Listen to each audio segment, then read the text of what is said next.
Anyway, I wanted to give you guys the thought of this gear being the toolkit to encounter Christ. And it's, if we go back to how we set up our, I don't know if it's our mission statement or it's our kind of our core, but to encounter Christ through fellowship with our sisters and brothers who are drawn to the art of fly fishing. So this toolkit is fun.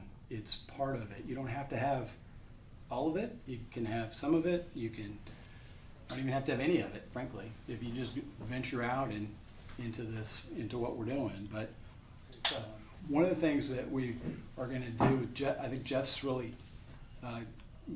building a list of books that we can put in the bookstore for us and for other people to connect with all this.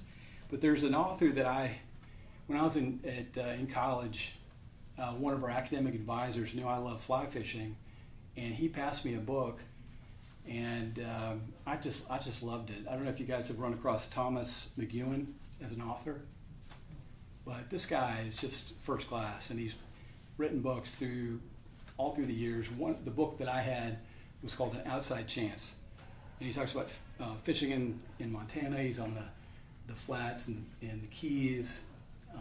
He's a pretty good author. I found a quote today that I wanted to share that I thought was really cool. I simply feel that the frontier of angling is no longer ethical or geographical. The Bible tells us to watch and listen. Something like this suggests what fishing ought to be about, using the ceremony of our sport and passion to arouse greater reverberations within ourselves. Brad, you threw out a couple of good thoughts, and I brought them with me, and as we dive into the specifics here, I just wanted to kind of connect to them.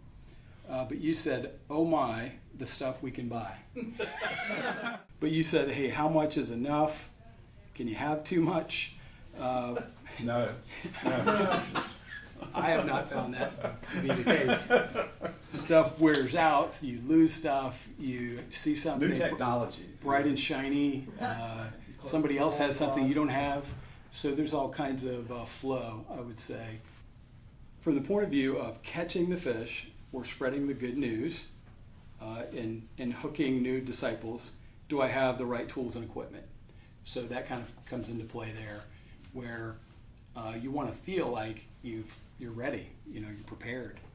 And I have to say that that's always a feeling I have. If I'm not catching fish, something is wrong with my gear combo. My flies, something is missing. So my brain comes last to, all right, the conditions, and all that other stuff. So it's neat. You also said, does the equipment you have with you allow for attracting fish?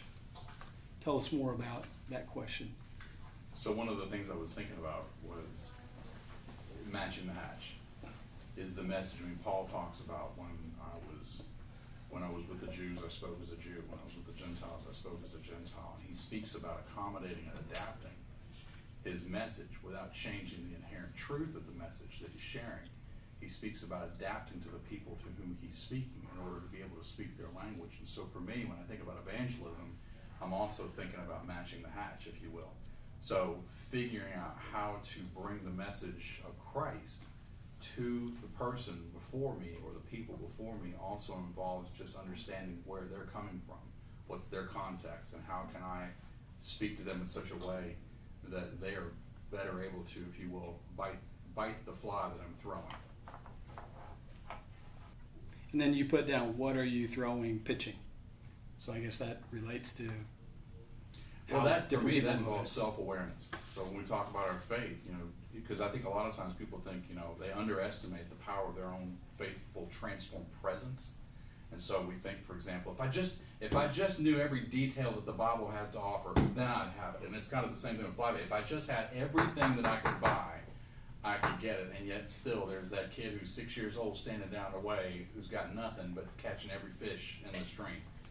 And so I think sometimes we underestimate just our very presence and our very being when it comes to just being in the room with people. And just being with somebody and just speaking passionately, speaking authentically, speaking honestly about our faith with Christ and faith with each other, and letting that in and of itself being an attractant